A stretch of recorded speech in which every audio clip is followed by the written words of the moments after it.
Now we're back. Now we're back, and now I want to talk about the virtual world. I want to talk about video games. Okay.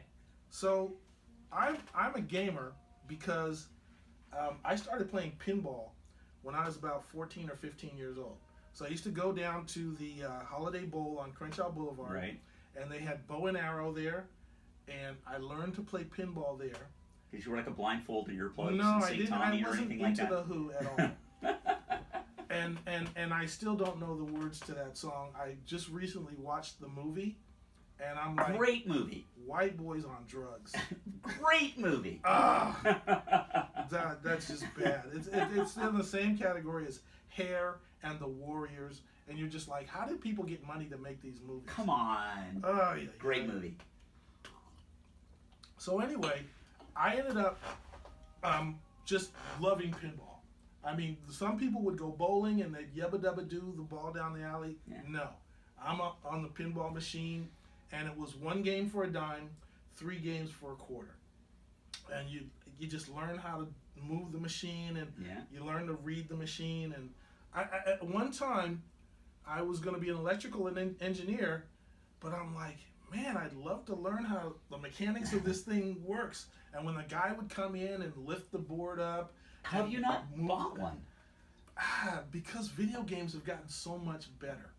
And so there's a moment when the best pinball games were like $6 Million Man and Playboy, because they were hybrid games where they had electronic scoring, they had LEDs, Right. like the little orange LEDs. Yeah. Those were really Nixie cool. tubes. And then they had the musical things that were electronic music, and if you got the high score, it goes for minutes. Then came Pac-Man and Space Invaders and Asteroids. Oh man, this was great. I mean, a leaps and bounds over Pong. And in the early 80s and late 70s, this stuff was really kicking. I mean, it was just awesome. And so I started playing video games, and I can remember like the years after I dropped out of USC and I was just working all over the place. I spent all my spare money. And my dad said, you should write a book about video games and what's and I knew every arcade in LA. Huh. I mean, there was a really good one. There were really good ones downtown. There was Sega Center in the Fox Hills Mall. Right. There was one across the street from LACC. Right. On Vermont, and just great video game arcades. And there's just you line up your quarters and people are playing, and it was a really big deal. And we were all considered weirdos, of course, but there's a competitiveness. It's like pickup ball where you go out there and you're gonna play, head to head Yeah. versus these other guys. And then by the early '90s, when you got to fighting games. I was with Virtua Fighter, which was great. And then everybody knew Mortal Kombat. Mortal Kombat kind of exploded on the scene, and it went really big from that point. But the fighting games, that was kind of like a golden age of video games. And at the time, I was living in Brooklyn, and I would go to Times Square, well, lovely Times Square, and I'd be there till midnight in these sleazy arcades, and you'd know the guys there. They'd be locals. Yeah. They'd be like local skateboarders, like local surfers, this local video game arcade battlers, And I've spent hours and tens of hundreds of hours in virtual worlds. And this is a community that has grown up, and now the top selling video games are making more than the Movies. top selling movies. Yeah, no question. I mean, it's a giant business, and I guess so.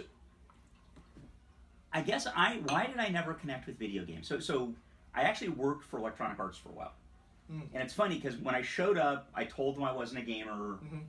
I'm like, I'm a software guy, I'm not a gamer, and they're like, that's fine, but you need to finish this level out on this game before you can actually start work, and you have like 3 days to do it. and I'm like, okay, and I sort of worked my way through the game, and I don't know why I don't connect with games as well as and I think it's really 3 things. And I think part of it is like I played games with my kids constantly when they were growing up. What kind of games did you? We played card games, we played poker, we played gin, we played board games. Okay. Because a big part of the gaming is the sort of across the table interaction.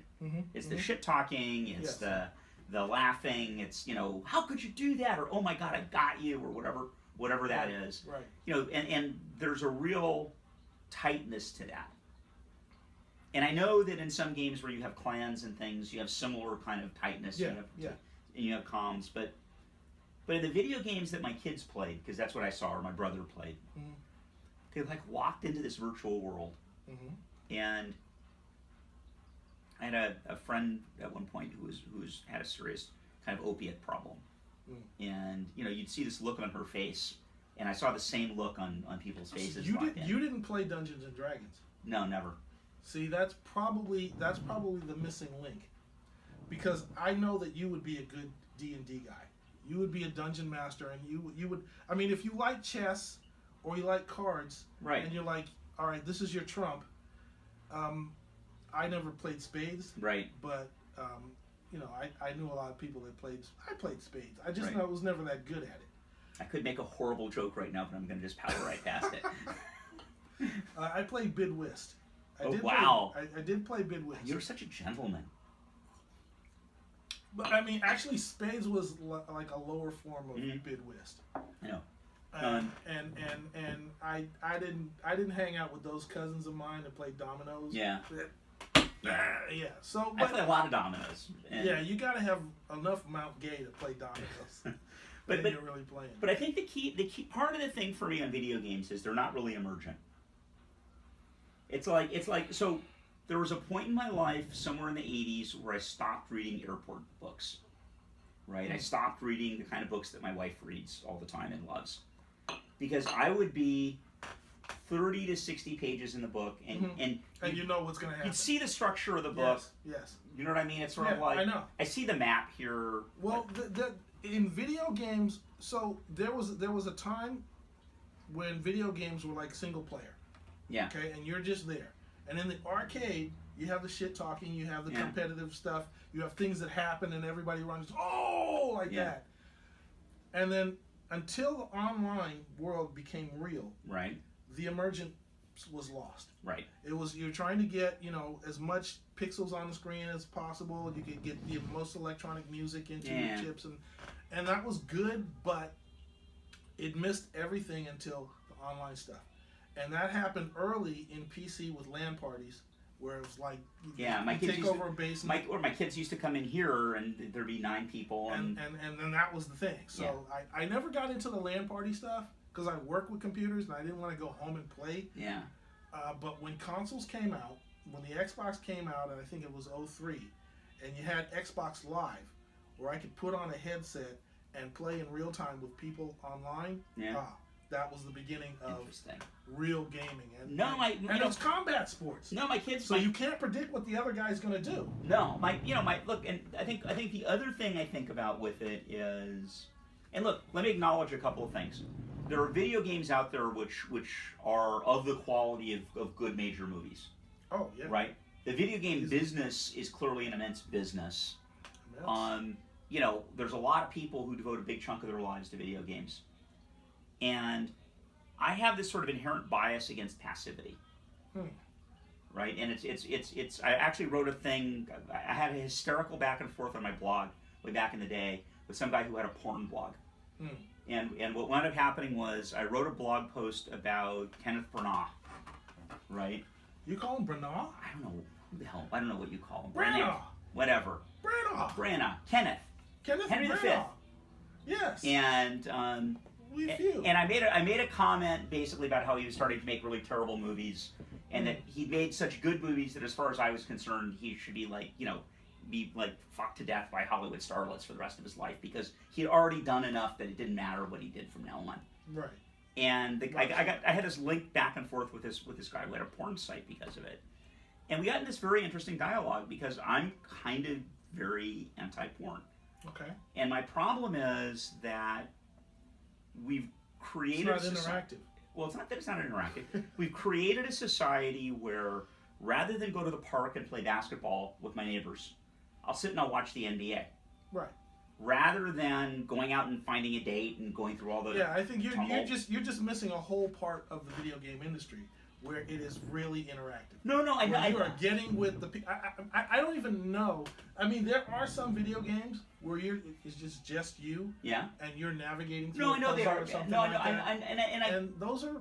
I don't like those. No, but I get your point that there's ones that are communitarian and interactive, and I know about serious games. Those are the big ones. And well, there's also things like serious games. I don't know if you know about serious games. No, I don't know. They're gamifying things like public health response. They're gamifying kind of law enforcement. They're looking at game interfaces for real world things. And, okay, yeah. Look, there's very cool stuff. Somehow I read I read books. I'm a Okay. Books are more solitary than anything. I mean, books are.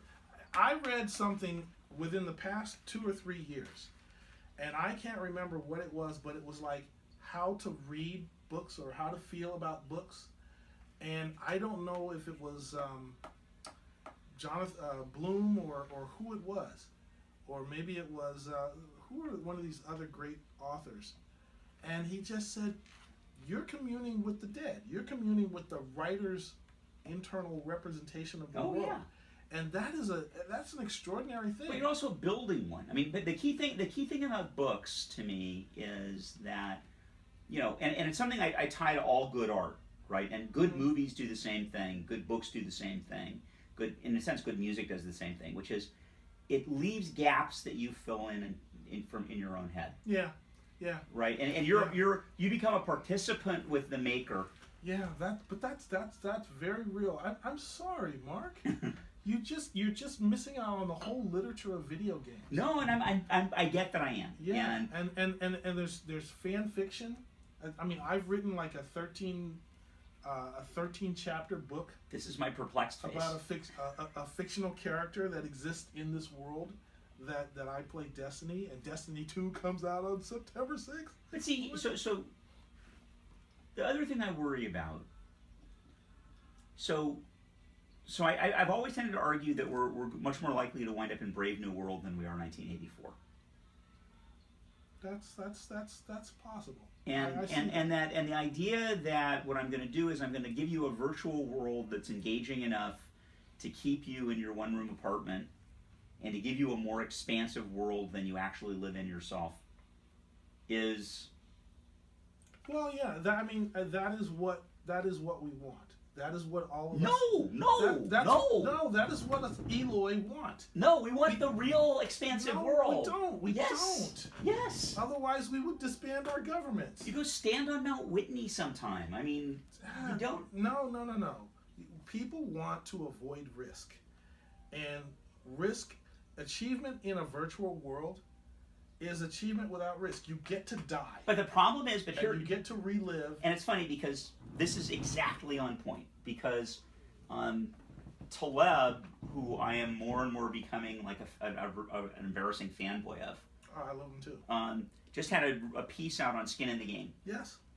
And that we build these systems in which there is no meaningful risk. I can get killed blind. In fact, it's one of the things that bugged me. I was playing a World War II shooter when I was doing work with EA. Yeah. And first it drove me crazy that real tactics didn't help you win the game. Yep. And that, die, respawn, go replay. Like there's no if I wrote a video game, I'd lock you out for 24 hours when you died. Right? There are interesting ways to deal with death in video games. But I think but I think the idea of having things have consequence matters. But I also think that we are growing up in which we're building this world which is basically riskless. And that two things wind up happening. One is that we lose the ability to manage risk personally at all. We have no ability to functionally manage risk. It's a different kind of risk. It's a different kind of risk because what you're actually spending is time.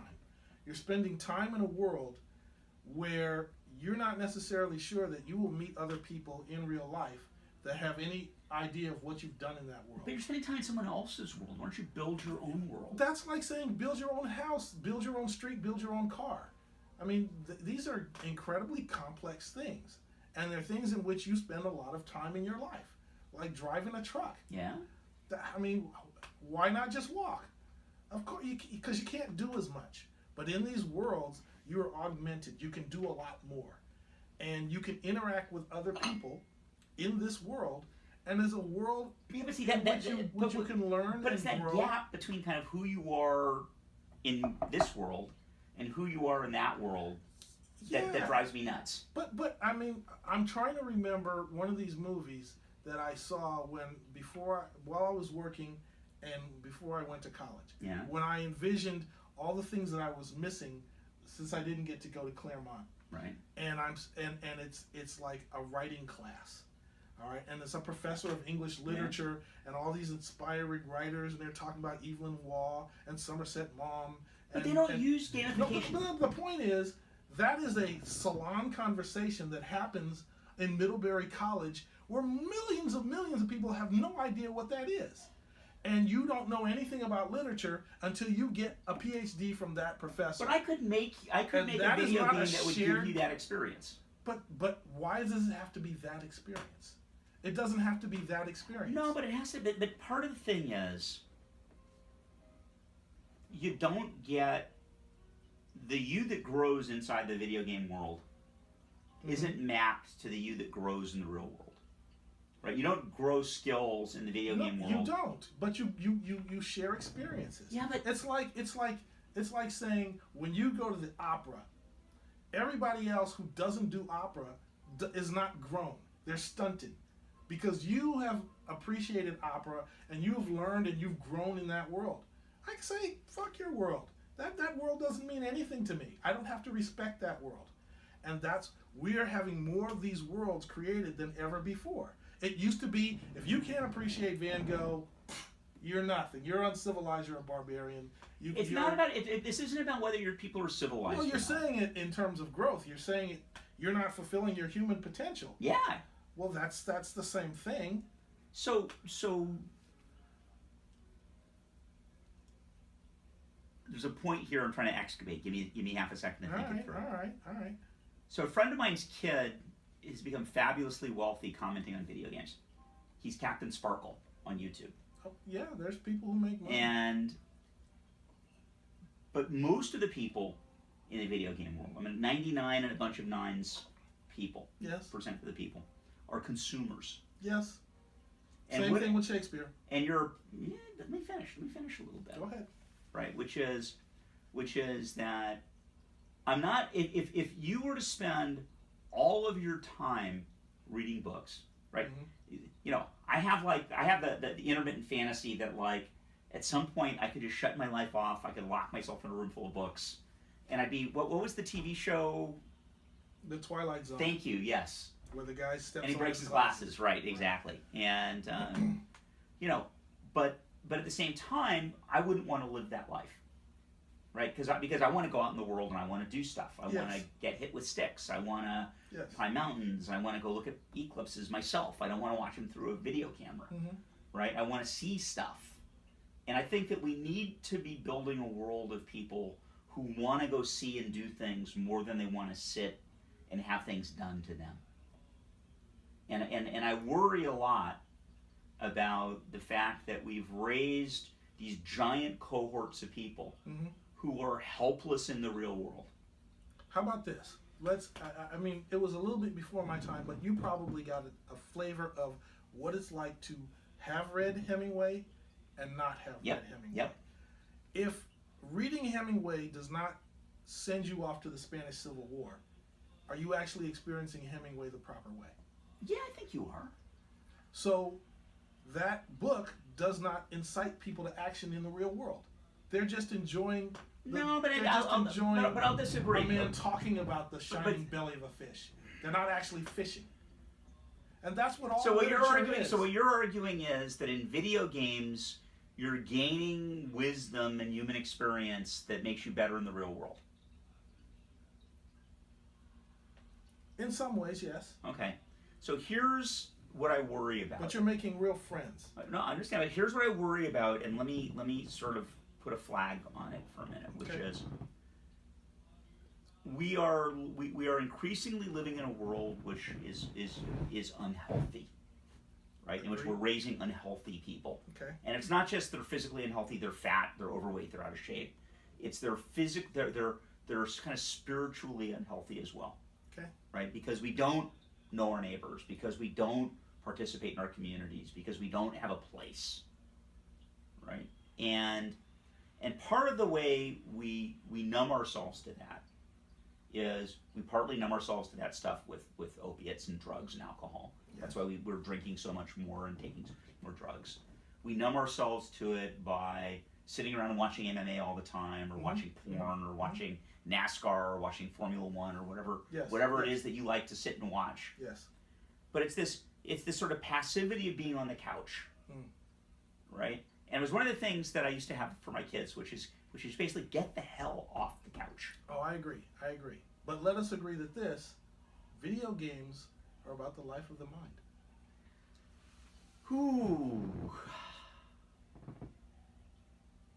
There's an argument. And then close on that. Close on that. Yeah, I'll close on that. Let me turn the AC up. It's getting warm.